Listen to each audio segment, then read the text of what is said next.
I'd like to call this meeting of the Board of Water meeting.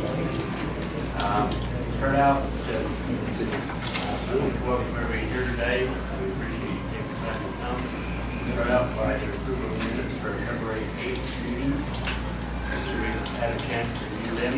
Chairman, I'd like to make a motion to approve the minutes of February 8th. And I have a motion that we have a second. We have a second. All in favor? Aye. Sorry, I don't know who either of those two voices were. I made a motion. Lane made the motion Lane? and Jim second. Okay, thank you. Just as a chair report, I'd like to express our appreciation to the rural water users for the great conference that is put on. And I'd like to express our appreciation for our staff as part of that. They did a great job. I think very informative. I think we all gained a lot. We'd like to thank Washington Conservative District for being a host to a Monday night gathering. So we keep time. Any of the board like to bring anything up to that? If not, we'll go to the middle of funds report. The first item on the agenda is Whiterocks Irrigation Company. Oh. I wrote it down, Randy, and I missed you. Gotta have her. Best for last. I can sleep out. No, we want you right now, Randy. Please. Welcome, Randy Julander, to give us an update on our voice content. He's done a great job so far this year, so we're up now. Thanks very much. I love that vote of confidence. Going reasonably well. Okay. Bottom line, I'm going to find a place to stand and I'm going to block everybody. So We've already seen it. good enough.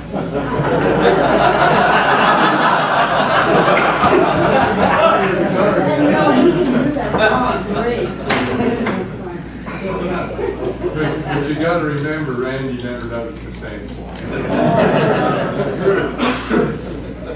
Trial Lake, precip can.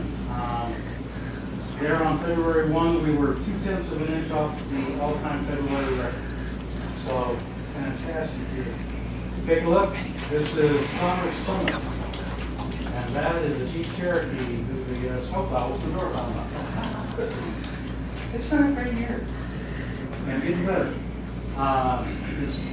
It's off. When you can walk up to your precip cage and look down inside the top. Like a 14-foot precip gauge. It's been really good. I just threw this one in because Warren Peterson and I were such good friends, and he couldn't, and he's a lawyer. You know, you heard the priest and the lawyer went to heaven, and the priest got a bicycle, and the lawyer fell down, and he said he started complaining. He said, seriously, we get priests up here all the time. This is the first lawyer we've had.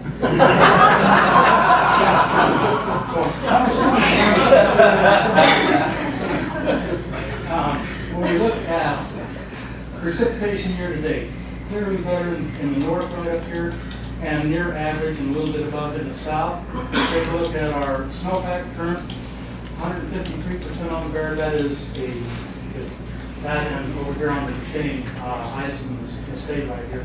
Everything up here in the north that is producing water 130 to 160%, really outstanding. Down here in the south, it used to be 130%. The last 2 to 3 weeks, we've really taken a big hit to our snowpack. Take a look at March 6th, up here in the north, everything was in the 5th. There's a 10th percentile down in the south, at least in the upper 20, which is really good. And if you take 2 weeks later, the stuff down here in the south has really slipped down to just average kind of conditions. So we go through basin by basin. We have the Bear River. You can see how close it was to an all-time record right here. But still, here's the thing. We still got up in the high country anywhere between 6 and 8 weeks of winter left. And the chances are we're going to get cold. We're going to have some storms. We're having one right now. This pattern right here is probably going to pick up and do a little bouncy, and for a week or so, and then start drifting off again. Okay? We don't get hurricanes, but we have had a lot of snow this year. Take a look at very little percent of peak, and we were just shy of 160%. That is all snowpack up there that is going to melt, even though it's melting now. That's the benchmark right here that we're shooting at, okay? Whether it comes off early or whether it comes off late, it's still going to melt nearly 160% of your peak. So we take a look at the Weaver, same kind of a pattern. Now each one of these lines, this represents if we don't get any precip, hardly any at all. And this one right here represents if we get the maximum. So we can still be in that kind of a situation, okay? Take a look, and the Weaver crested at 140%. 140% is is an area in which it's going to produce a lot of flow. There's potential for flooding, but not a certainty. You start getting 150, 160, 170% on April 1, and it's 80 bar per door. You're going to get it.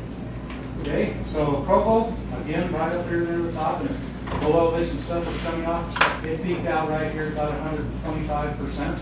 Take a look at the Duchesne, also in that upper 5% still. And it peaked out right here at 163 or so, and it's rolled over. It's going to have a lot of water come down the basin this year. Price Center fell, same story. Everything up here in the north is just cookie cutter. Very close to record, but not quite. And again, this one peaked out at about 140% of average. Take a look at the upper severe. This is the last 2 to 3 weeks right here. All the low elevation snow just burned right off.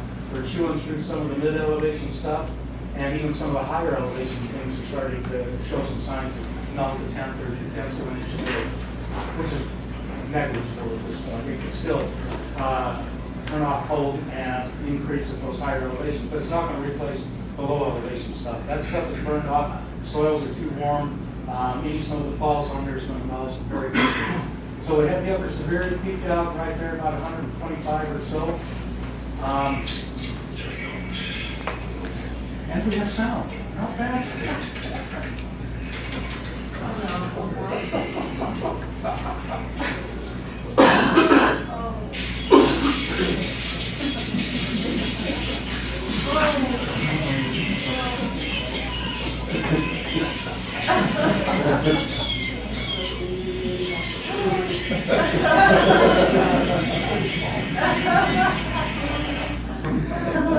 If it stays really warm and really dry, the severe and everything south is southeastern, southern Utah, southwestern, you're going to have a lot of losses from that snowpack. Even though they were above average, you're not going to get a really good conversion. They're exceptionally hot, warm, dry. You get a lot of sublimation, a lot of evaporation, a lot of losses. So, still, if you take a look at stream flows across the state, and including here on the severe is pushing 200 CFS, and time when it's normally only pushing 60. So all we've done is shift the hydrograph forward substantially. There's a ton of water still coming up. Everybody's going to get good water this year. Okay? Southeastern Utah, you see that same pattern right here. That's what 2 to 3 weeks of hot, dry, and no precipitation will do for you. And they peaked out just shy of 140. Going to be a good year for them.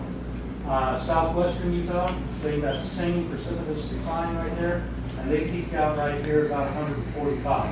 So outstanding snowpacks. That's still a huge volume of water that's coming off. Here, what was it, 2 to 3 weeks ago, the Virgin was running 3,500 second peak. So, you know, at the start of this stuff right here, a lot of water. Now, up at the higher elevations, you have various kinds of scenarios that could happen. This is Trial Lake, head of the Weaver, the Provo, the Bear, and the Duchesne.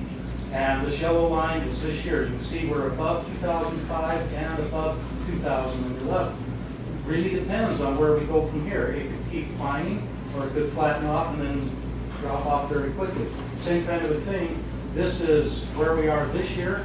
This is 1983. In 1983, April 1 wasn't anything to write home about, but it kept snowing and kept cold until the 3rd week of May.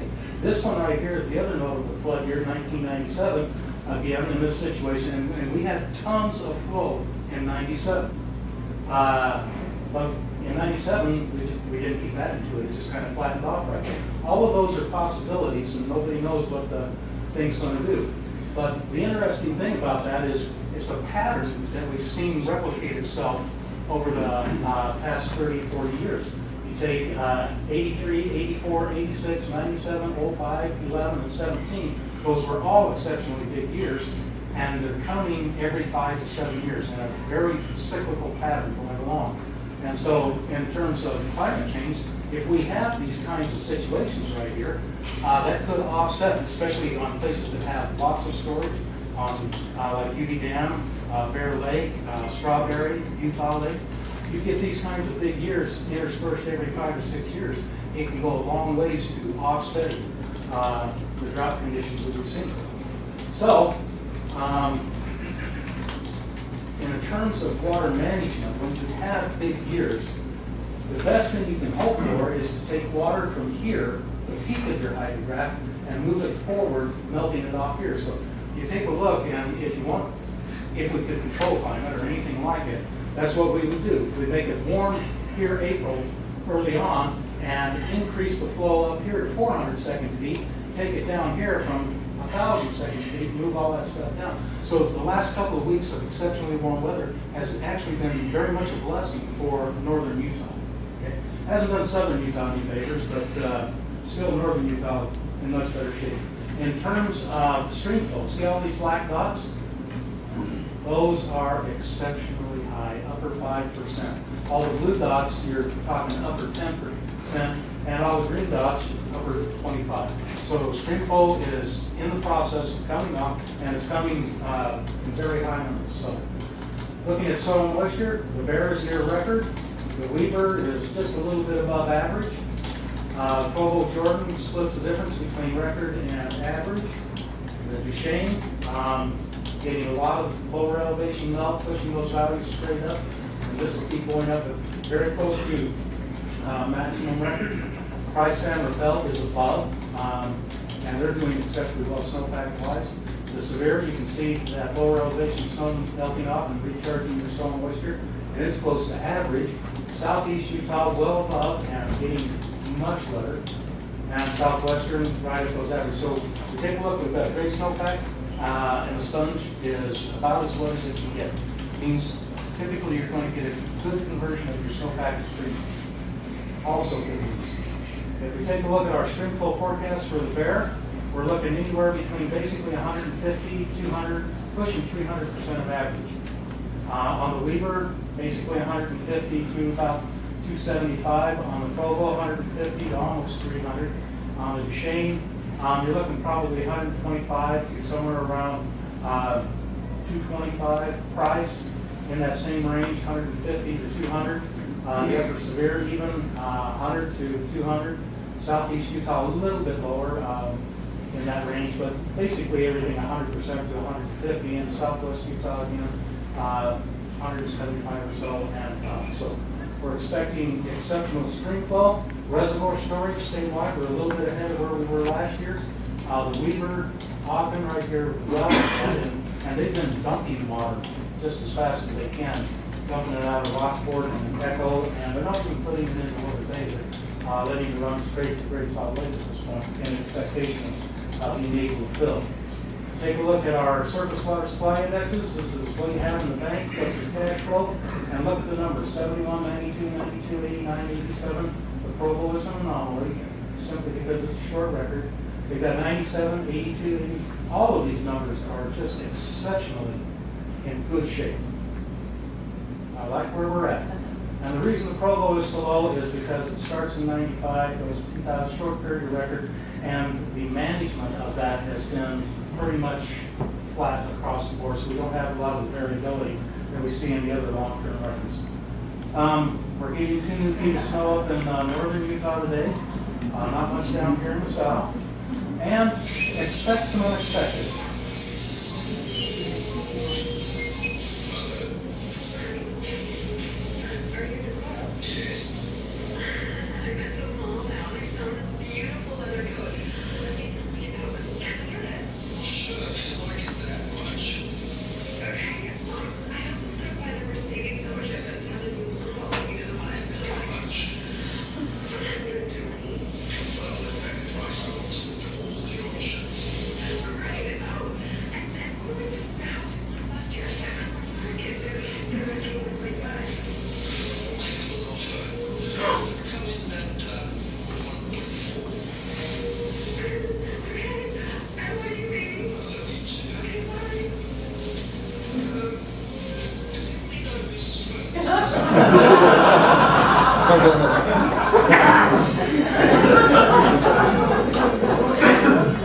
There are going to be some unexpected twists and turns as we go forward in our runoff season, okay? So expect some funny stuff, but bottom line is we're still going to have a ton of flow. Some's going to come in lower, some's going to come in higher, and nobody knows what the next 6 to 8 weeks climate-wise is actually going to bring. If it stays cold and wet, we will have some flooding. If it goes warm and dry, it's going to knock the overall forecast and the peak flows down, okay? So, in terms of water management, low years peak early, high years peak late. Same kind of thing on the Bear. All streams and rivers here in Utah. Low snowpacks peak early, high snowpacks peak late. And also, high snowpack years, snowmelt on a daily basis is faster and greater than it is because in low snowpack years, snowmelt starts very early. And you've got 8, 10, 12 weeks. And so and it starts at a time when there's very little energy. And so you just kind of dribble on. When you dribble on, you lose it. And high snowpack years, postpone all of that. We're putting maximum energy on a daily basis. It melts faster, and you get a greater conversion. And that's what we expect this particular year. The other thing is, in low snowpack years, streamflow comes off early in the year. In high snowpack years, it's shifted back a month or so. We expect that same kind of thing here, and I'm done. Any questions? Have you trained your predecessor or your next? My post-successor? Yeah, I appreciate He's a that. post-turtle for the most part. So have you been trained properly so you don't do the same problems with jokes that you have? If he hasn't, we expect you to get that taken care of before you leave. As we call him, the little hairy Norwegian, has or the Oracle Possible. Has been in training for some time. My heart condolences to you. We'll see. Just so you know what's expected, you stand your back there high in the order. So we look forward to hearing from you in the future. Indeed. I'll be here through the end of the year, through December, so I'll get to speak at the Water Summit. But past that, you know, I have to pay for my own summit. That's just a personal problem. Great privilege to meet with you today, Mike. I thank you very much. Thank you, Randy. Yes, sir. I appreciate your.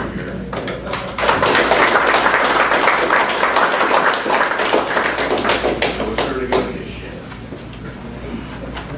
Now we're ready for report. Start out with the Whiterocks Irrigating Company.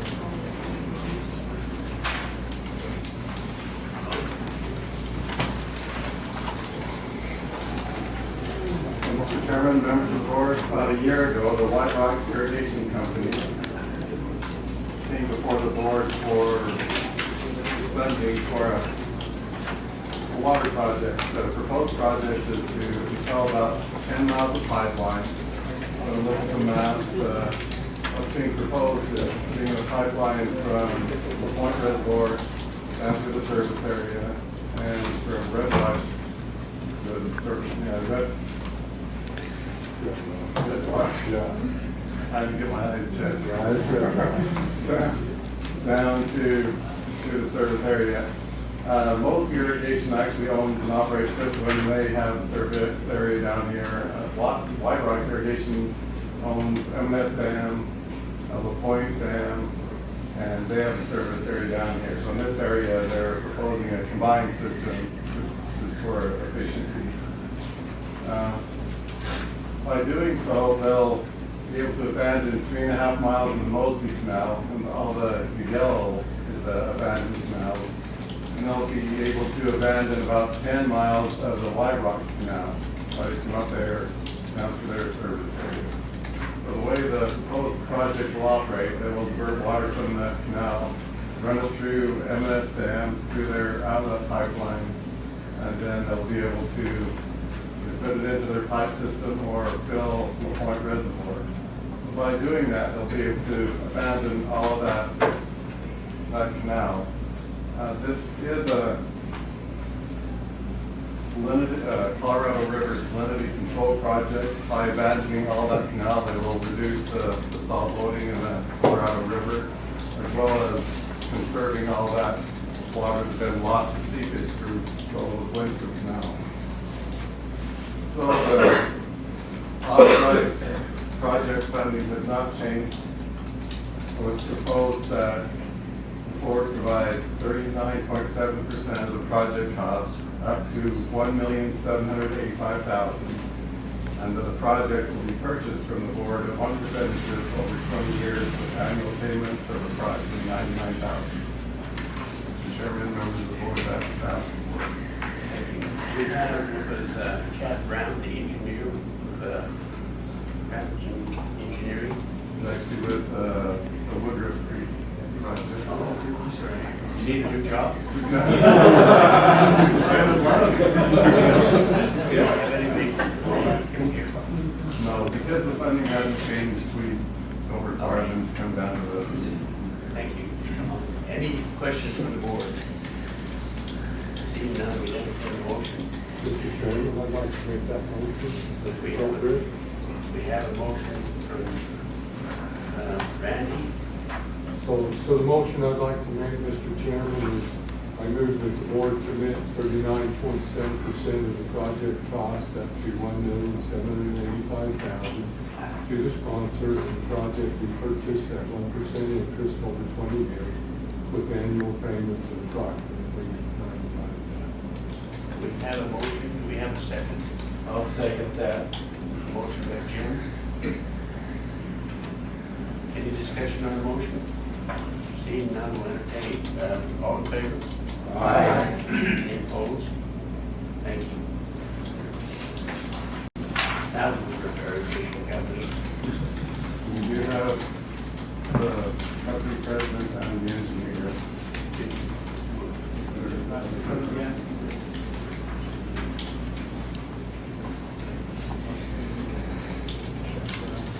We have Chad Brown and president and engineer. Go ahead, Tom. Just last month, the board authorized the project to do some work on two of the sponsors' dams. The sponsor owns and operates 3 dams in the area. This is in Rich County, above the community of Woodruff. They own and operate Woodruff Creek Dam and Birch Creek #1, the smaller one, and Birch Creek #2 reservoir. And the proposed project is to breach Birch Creek #1 and do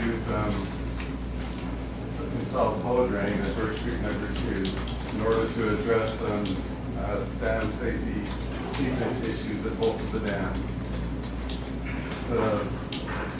The flow from Birch Creek #2 has to go through Birch Creek #1. So the sponsor had hoped to be able to breach that before the high runoff hit, but there's just, like Randy said, there's just too much water out there and it's starting to come down. So they're going to have to postpone their work until the water level is down in the reservoir towards late summer or fall. So also, this cost sharing has not changed. Therefore, the staff recommends the board commit 85% of the project cost, up to $395,000 to the sponsor, and the project be purchased at 0% interest over 30 years with annual payments of approximately $13,200. It should be noted that the work on Birch Creek #2 would normally fall under the state's dam safety upgrade program. So those grant funds are not available at this time, so the sponsor would like to go ahead with the work so they can get the storage restrictions lifted from Birch Creek #2. And they're willing to go ahead with the project under the regular loan program. And it's recommended that when the other dam safety work is done on Birch Creek #2, that these costs be included in that work. And Mr. Chairman, members, for that staff report. Thank you. Any questions for Tom? I've got a question for Dave. Dave, do you know roughly year-wise how far away are they from being on the list for funding? On Birch Creek #2, I'm not sure if I can answer that. It just depends on It's a ways down. It's still a ways down the road. So Dave, are you comfortable with this? We'll have to remove all the restrictions? Yes, we are. Yeah, we've been working with Les and with I with assume grants, you and were. and we are comfortable with the project. Just thought while you were here, just wanted to know that it had addressed. Yeah. Good. Christine, your cat, and add this. Okay. Mr. Chairman, my privilege to make the motion for the board to commit 85% of the project cost up to $395,000 to the sponsor, and the project to be purchased at 0% interest over 30 years with annual payments of approximately $13,200. We have a motion, we have a second. Second. Randy, second. All in favor? Aye. Any opposed? Thank you. Appreciate President Tinky coming all the way from Woodruff down here for this. It would have been farther. This would have come from Grouse Creek.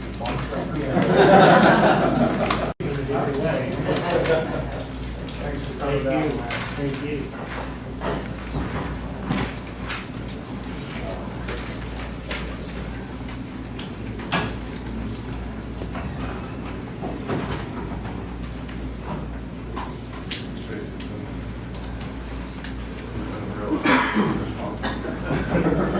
Ferron Canal and Reservation Company, have with us Tracy Taylor, president of the company, And that Carl Ed Digmar, Lane Smith, Lance Smith, there's only two chairs there, if you want to sit on somebody's lap.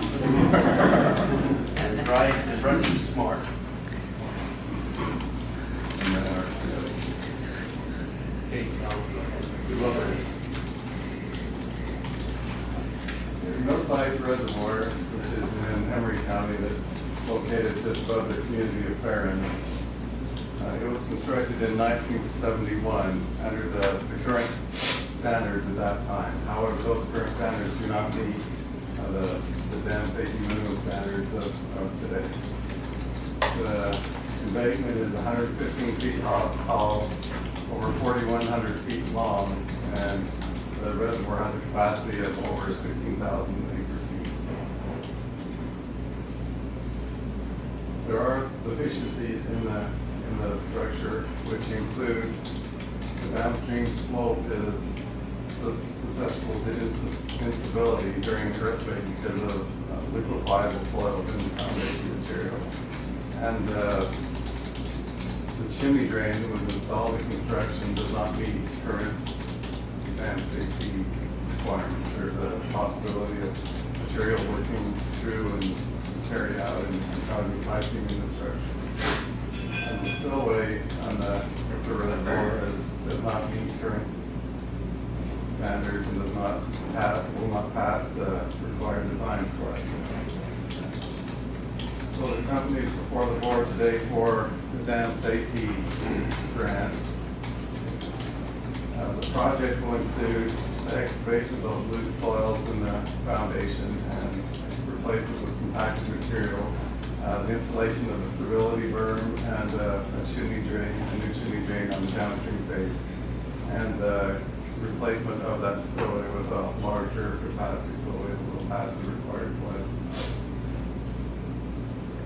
As you can see, the cost estimate sharing, the cost estimate is about $27.2 million. The NRCS is providing 65% of the funding for the construction and 100% of the engineering cost. That's the division under the direction of the NRCS is doing the design work on the project. It's proposed that the board provide 31.5% of the project cost, up to $8,570,000 in the form of a dam safety minimum standards grant. It's anticipated that construction will start soon within the next few months and it will take probably till the end of 2018 to do the entire project. Mr. Chairman, members of the board, that's staff report. Tracy, would you like to add anything to that? I just like to say thank you very much to the board to consider our project. It's very important to us, obviously, and appreciate your consideration. Hard project. It's huge. Any questions from the board? It looked to me like the way that's situated, if anything happened, it would take out one of the Ferron. That's correct. The Ferron Creek flood runs right through town. Mr. Chairman, I'd make a motion that we commit 31.5% of the project cost in an $8,570,000 grant to the sponsor and in the form of a dam safety grant. We have a motion, do we have a second? I'll second. Lady seconded. Any questions on the motion? Seeing none, all in favor? Aye. Any opposed? Thank you. Good luck, Tracy. Thank you.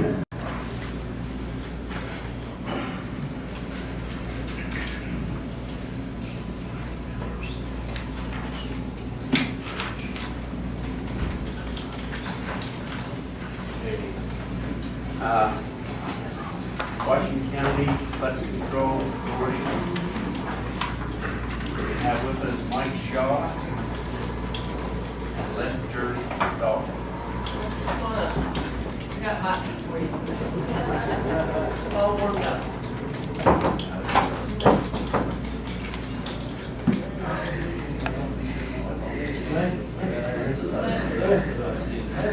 Let's come up just in case. Sure. We don't want to, but will you come up just in case? I know we've got some more questions. I think I'm going to stay here, try to not block quite as many people. Sorry, I'm talking about my neighbors. Mr. Chairman, members of the board, this is for Washington County Flood Control Authority. This is for the Warner Draw debris basin. And I'm going to jump forward like I did before just a little, because we're going to talk about two of the, we're going to talk about two of these debris basins today. This is one, gypsum basin, debris basin is one that the board committed funds to previously, and these are two more that they're working on as part of this NRCS project. So I'm going to go ahead and back up now. Sorry. Okay. So the Warner Draw, here's that debris basin here. Here's the airport, the new parkway here. The proposed project is about 8 miles southeast of St. George. The sponsor was formed, the Washington County Flood Control Authority was formed in 2011 by Washington County, Washington City, St. George City, and Santa Clara City. And this provides funding from all 4 entities for flood control measures along the rivers and for regional flood control facilities. And they maintain these three debris basins that I showed a little earlier. Plans are currently underway to rehabilitate all 3 dams, working with the NRCS to bring them up to dam safety standards. Let me just jump ahead a little bit. So this is the Warner Draw, and this is part of the area that feeds into this basin. This is what's called the principal spillway. It's a tower. I'll show a picture of that. And here is what I like to call also the emergency spillway. Warner Draw debris basin was constructed in 1975 for flood prevention and sediment retention, and it was for moderate hazard because it was to protect farmland back in the 70s. However, due to recent development downstream of the dam, it's now rated high hazard. Not because there's necessarily new issues with the dam itself, but because of the possibility of loss of life for structures downstream. And I'm going to show some of that. So here's the debris basin here, and you can see the inundation map, and you can see now that these farmlands, and even more so, are turning into development. It's now estimated that there are 600 homes and 50 commercial buildings, as well as numerous roads and highways within that area. To bring up the dam state dam safety standards, there's also some NRCS upgrades that need to be done. Several items will need to be addressed. There will be work included on the dam embankment, the principal spillway, and also the emergency spillway. And that's what they call the principal spillway, this tower here. And that is the dam there behind you. The total cost of repair is estimated to be $673,000. The NRCS will pay 65% of these project construction costs. And the NRCS is also paying 100% of the engineering. Construction is scheduled for winter of 2017. So as part of this program, what the part that the NRCS is not funding, the state and the sponsor are doing it basically a 90-10% cost share, which is for overall 31.5% from the board. So staff recommends that the board commit 31.5% of the project cost up to $212,000 to the sponsor in the form of a dam safety grant. And there was also discussion that this would also be contingent on the final order of the state engineer's office. And that is staff report. Thank you, Melissa. Any questions for Melissa? Yes. Just one, Lester, we talked about this quite a little bit in the previous meeting, but do you know when you're going to have the plans from the NRCS or they go to Dave? Or Dave, you haven't seen anything yet? I haven't had a chance yet to take them. Okay. Do you have them, or have you, has your office received them? No, our office has not received them. These are high hazard dams that are eligible for the grant funding. I just haven't seen the proposal to be able to concur that it where it is with our standards yet. I'm sure they're coming, but I haven't seen them. This particular structure just barely got through the environmental process, and it's just barely started the formal design process. So the information that we've got right now, we've got the preliminary estimate on the engineering end, and what we picked up from environmental documents. So that's where we're at right now. Currently, we're almost complete with the design work on gypsum, and then we'll go to the state for their final review and sign off. We'll begin construction on gypsum, and Warner will be following directly behind that with design. So be gone, completed on-site investigations, and nothing completed, so you know what you're up against with this. We have one more geotechnical investigation we need to complete on the auxiliary spillway. As far as the hydrology, I know that was somewhat concurrent with gypsum as they, with SR7, they're somewhat combined. So that a lot of that preliminary stuff is done. We do still need one geotechnical investigation on the auxiliary spillway. I asked that just anticipating whether there'll be changes, because that could change how you design it, if you have issues there. Yeah. It may or may not, depending upon, Yeah. It's just some of those unknowns that normally the board feels more comfortable if those questions have been answered before we get to this point. But, as long as we know that it's being addressed, that those questions will be addressed. And like that, you want to hand in hand to resolve those issues. So just wanted to what loud calls are outlined. There is still a geotechnical investigation we can do on that project. So there's quite a bit of work left to do. Yeah, it's not complete. There's some. Mr. Howard's authority funded, is that a tax rate? It's funded $1.50. It's $1.50 on all stormwater accounts. So every user in all three municipalities, basically every door is paying $1.50 a month that goes directly to the municipality. And that is the fund regional type projects that are expected more. So is that county-wide? It involves the three cities. So Washington State, Georgetown, and Colorado. The county is non-contributory. They have most of basically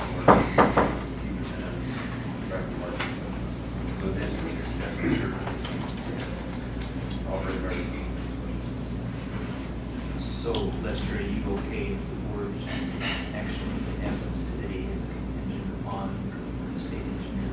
Yes, that's fine. Other questions? I'm just curious on the organizational structure. Did the county create you as a special service Yes. district? Yes, we are formalized as a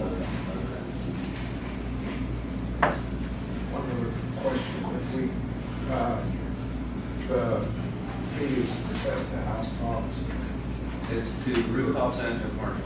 So anybody that has a utility in town associated with one of the municipalities is assessed. So it's all industrial, commercial.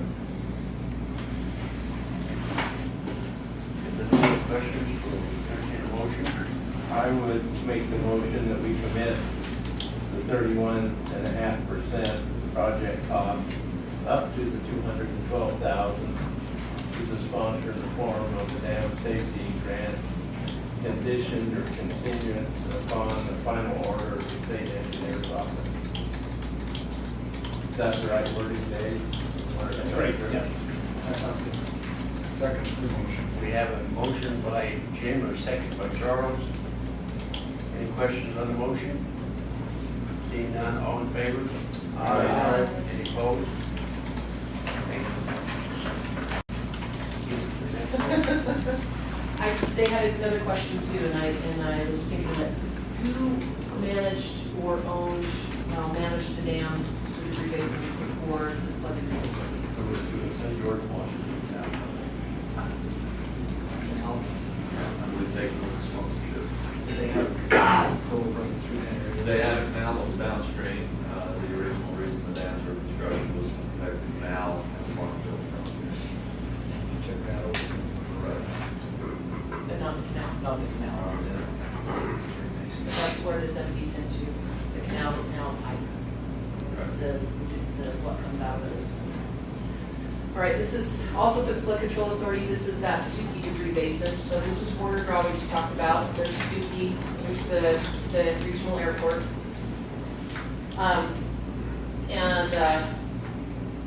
Same thing, this was also built in 1975 for flood control. The recent development downstream now includes about 275 homes, 40 businesses, and again, roads and highways.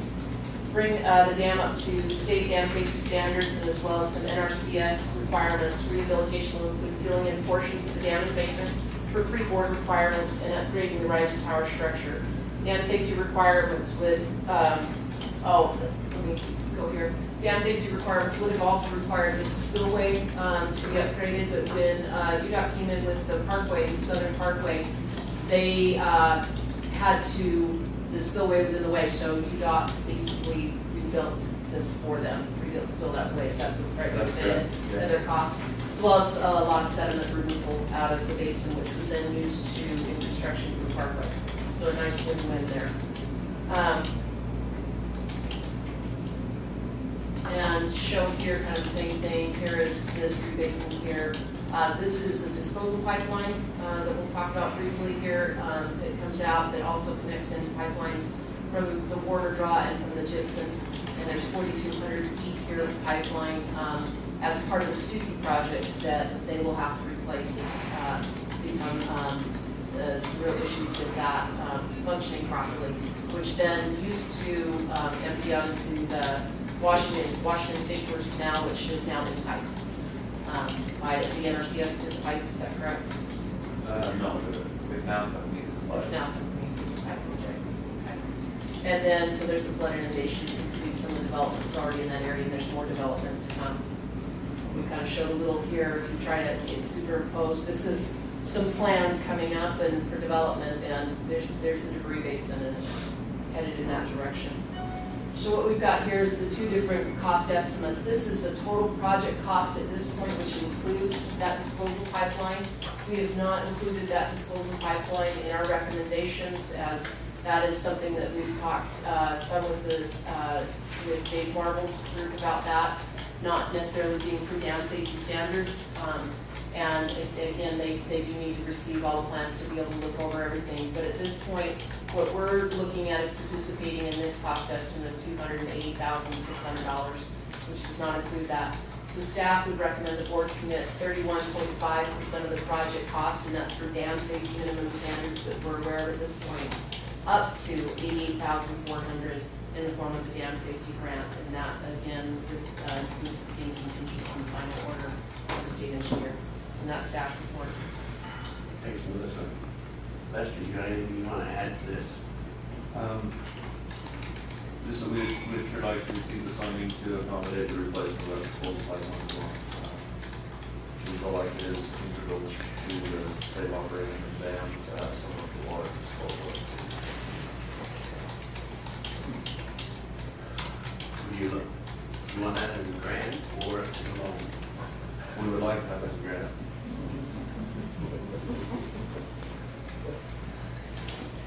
Mr. Chairman, I have a question on, what is the diameter of that disposal pipeline? Indicated it's 4,200 feet, but. Right here. The portion that we're asking for is actually the combined system, so that receives flow directly from Stucki, directly from Gibson. It also picks up discharge flow from Warner. So by the time we get to the segment that needs to be replaced, it's 42 inch diameter.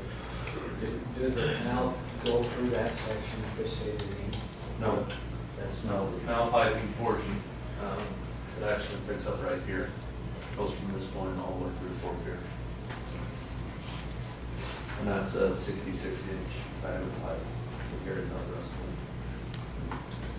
Question, if dam safety determines that that is not part of the dam safety minimum standard, would you be interested in a loan for that amount? Possibly, that's something that I would need to run by with the executive committee for the building. See where we stand. Question for Dave, are pipelines normally considered part of the minimum standards? Well, and let me just preface it by saying that I agree that the function of that pipeline below the dam is an important part of the flood control functioning of the structure. I'm certainly not in any way opposed to that part of the project. The jurisdictional area, if you will, I guess, of dam safety is the dam, the outlet, those things that are just immediately part of the dam itself. My jurisdiction ends basically at the Stone Basin. And so that's all an important part of the project, but my authority, my jurisdictional area, our jurisdiction, really Kent's, I'm saying mine, it's Kent's, really. So you can ask him. That jurisdictional area ends there, and the state law that deals with the upgrade, minimum standards upgrade, really is within that jurisdictional boundary. So while that's an important part of the project, it's outside my jurisdictional responsibility, and so for me to have a say really in exactly what to do there. So I think it's outside the minimum standards program. In response to that, Dave, I guess I'd like to try to clarify to make sure that everyone here understands is, even though it has a pertinence with how you get rid of the water below the dam, it's not a dam safety jurisdictional. It doesn't fall under the jurisdiction of dam safety, So I think the board is pretty well bound that as far as that grant money goes, that we have the ability to use. We're tied to strictly the dams themselves, and we can't address that unless it's in the form of a loan. Our understanding is that statutorily, the statute limits minimum standards, the grant money, if you will, limits it to minimum standard issues on the dam. And the pipe doesn't qualify for that as a grant. A loan would, but the pipe would not. And I think we'd be doing it as a loan, but I don't think there's any way to approach it with that grant. So just so you don't leave with the misunderstanding. That's fine. Okay. We understand where that's at, and, I'll give the board, and we'll discuss it from a budgetary perspective.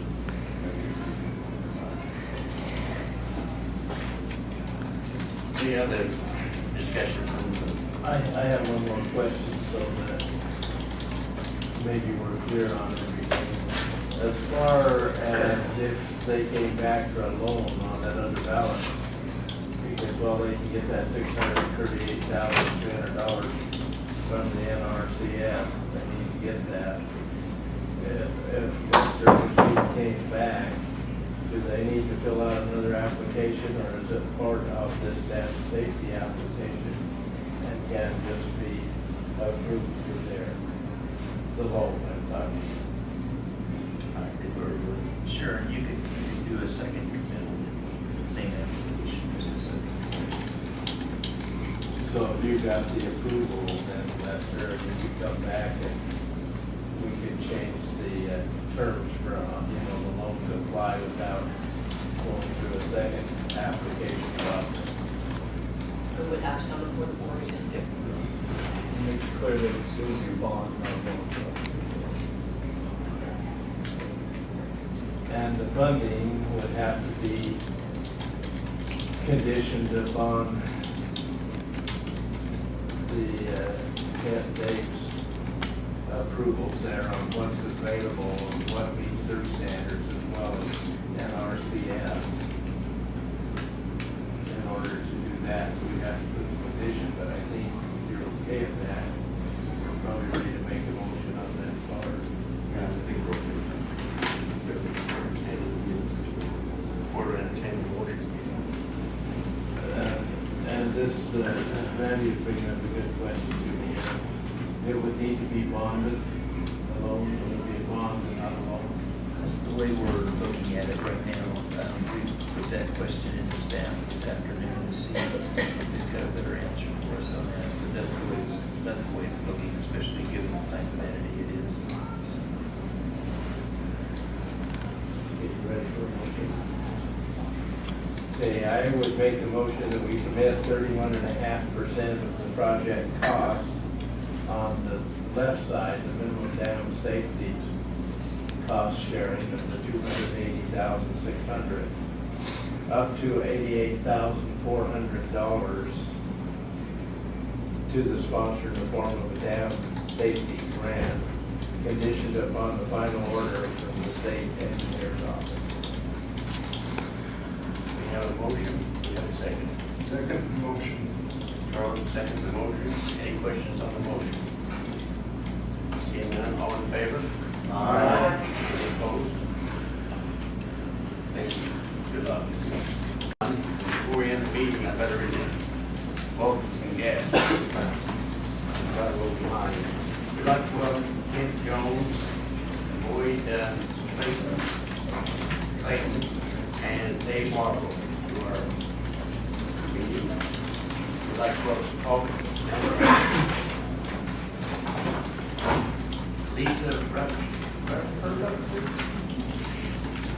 Judy Appleby, Justin Atkins,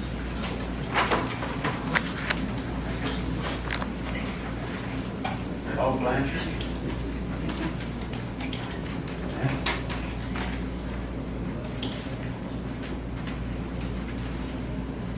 Daryl Cartwell, Castile, Trevor Atwater,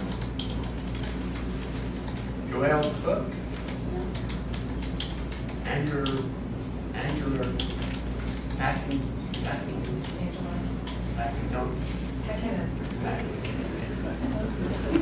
Tom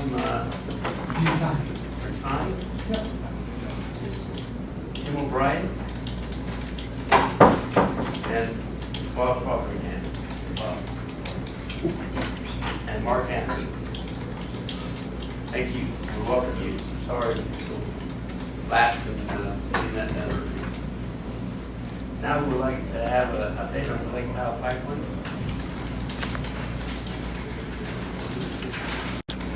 Happy to give the board an update on the Lake Powell pipeline project. We are working right now. Our main effort is going towards responding to some of the comments that came in after the preliminary licensing proposal was filed back in the end of 2015. We addressed comments and submitted those, and then as the couple of the agencies, the National Park Service and BLM, had additional questions and comments, and some of those came in after the final license application in May of last year.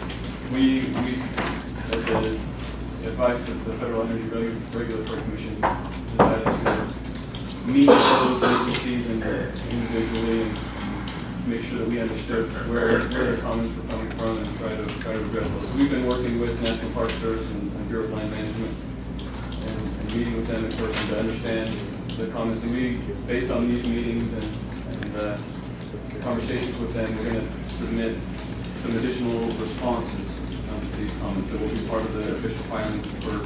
We anticipate that we have targeted March 31st for submitting those additional responses. And March 30th. Yes, in a few days. We've been working hard on that and This year. yes. And so that's the main effort recently. We also are working on the final special resources report, class 3 report that's been an ongoing effort. That's the work out there is ongoing.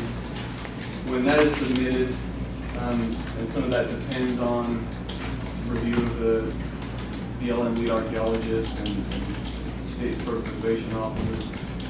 So it's hard to pin down a date of when that report will be approved and submitted to FERC, but that work is ongoing. Once that report is accepted and submitted to FERC, we anticipate that they would then issue a notice of ready for environmental analysis.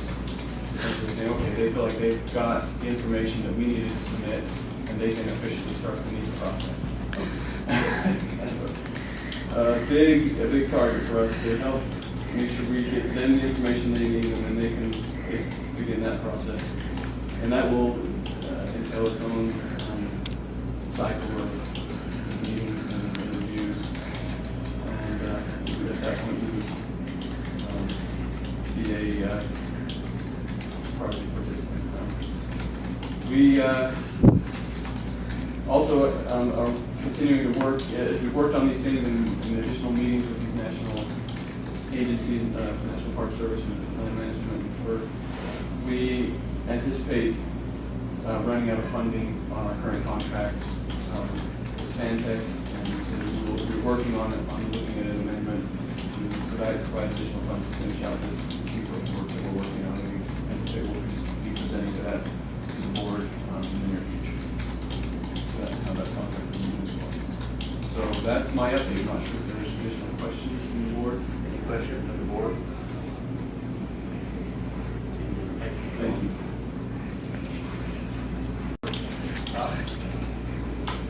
Chairman, the members of the board, I'm here and I'm excited to talk about some of the things that have happened since we last met. The legislature went home. That's a good thing. What they left at the lake is some really good stuff for water conservation. We got some funding for smart timers, state facilities, and our slow the flow campaign. That equates to about $1.5 million one-time funds. And then the special prize, part of the Christmas present, we got $750,000 ongoing from the general fund for rebates for water reduction devices. We're still trying to determine what that means, if that's just going to be smart timers or what. Maybe it'll be toilets. We're working with them to determine that. Some other money and funding that we got to do special projects, to do reservoir studies, some reconstruction of a couple of canals, some liners. These are all pass-through monies that will come to the division, and we'll work with the locals in those areas to get that through. As far as water use goes, we've been working with the subcommittee on the RFP for 251 from last year. We have that RFP ready to go. We just received word, I believe, from the Legislative Management Committee to send that out. We've got to double check with our legal counsel, and we'll be releasing that study. So we're excited. We're ready to get to work. This new funding and infusion has been a really good thing. So with that, is there any questions on that? I guess, Eric, are you going to touch on the other one? Yeah. Okay. All right. Any questions? Any questions for Todd on the water conservation? Okay. Thank you, Todd. We need to make an appointment to a recommendation for appointment to the Bear River Commission. We've got people that terms are expiring, Brad Francis and Joe Morris.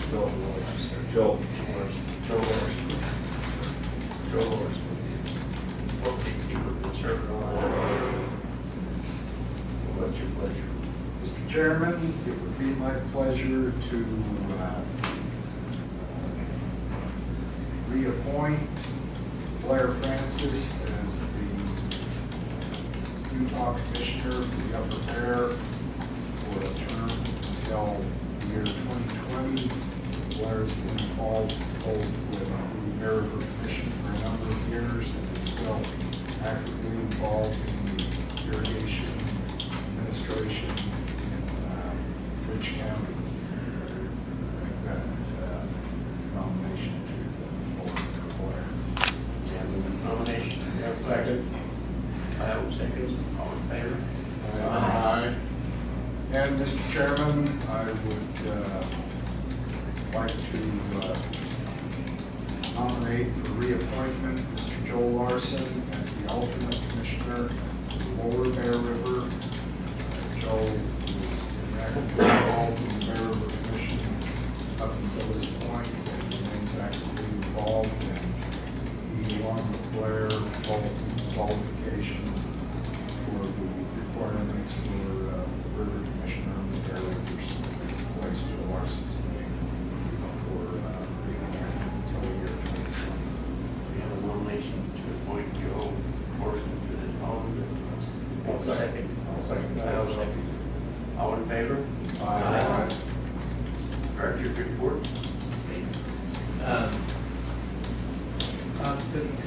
Talk to the good stuff on the legislative actions.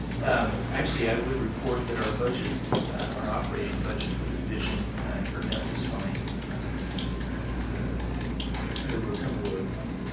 The times here we thought some of the money would be taken, and it was, and just temporarily put back in. Again, staff will be getting percent raises this year that we're happy about. The other thing that happened was the change in division on the sales tax allocation between the Division of Water Rights and the Division of Water Resources, which Mike Steiner approached us about. We talked to the board at least a couple times about moving the split on a certain total in that sales tax formula from a 94-6 split, 94% to the Division of Water Resources, 6% to Water Rights, to an 85-15 split between the two agencies. Water Rights getting 15 and Water Resources getting 85. And so that passed. That money will be used for adjudication, which Mike Styler has tried for quite a while to get money for adjudication. It's an important aspect of quantifying the water that's available in the state of Utah. So for the first year, that will amount to about $1.7 million, and will go up from there as sales tax rises. Any money that they do not have to spend will go back into the city. So that's that. We were before the Records Committee last week. I think informed the chair and the vice chair of this.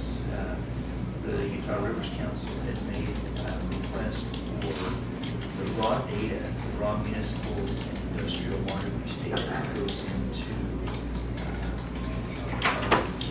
into state, and we went through our process to try to verify it and get the holes in the data filled in. We sent them a link for that. They replied that there was still something else they were looking for.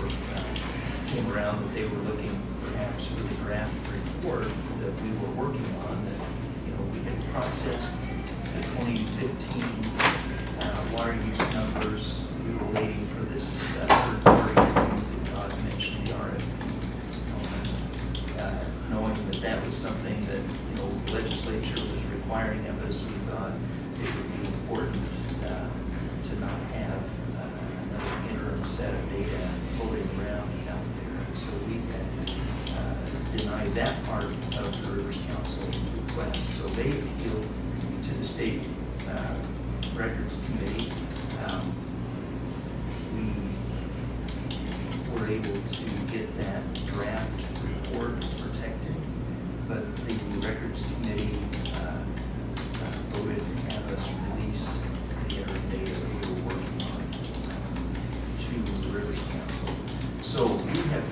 got the order, the official order yet from the Records Committee. We should get that this week. We'll review that, make decisions as to how to proceed from that point. So, I think other than that, things are going well. Discussions that you heard from Malcolm Wilson this morning about Colorado, a lot of things still happening on that. I think things are moving ahead on our discussions about drought contingency program, as well as agreement with Mexico on operation of the river, include them more and offer some benefits to them. And so with that, that's really my report. Thank you. Any questions for the director? We have some guests who would like to speak. Paul? I was a condition of on what was said. Oh. So check yes and no, so that's maybe. What are you doing to learn to reserve your time? Lisa?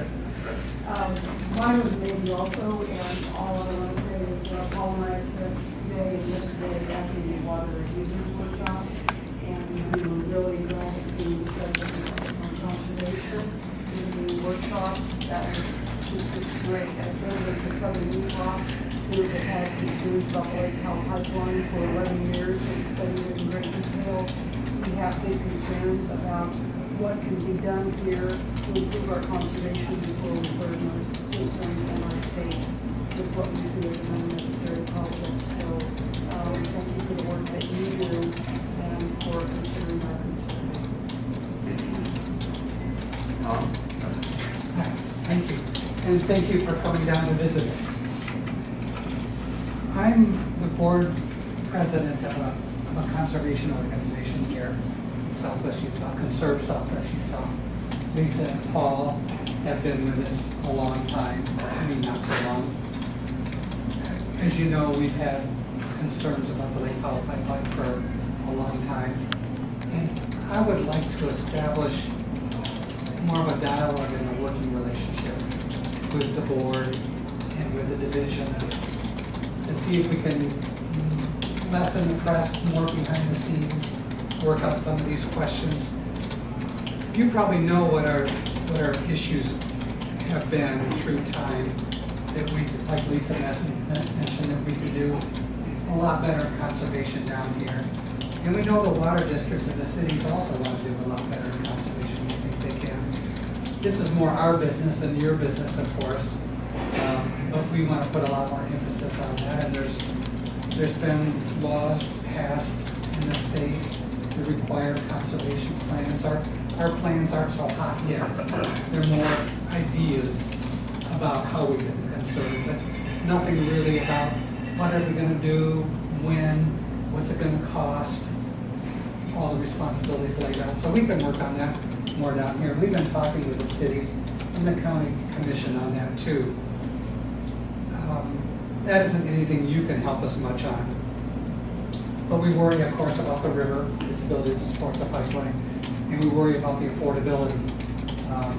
Can people in the county here afford to pay for the water and still have the kind of living situation we want to have here?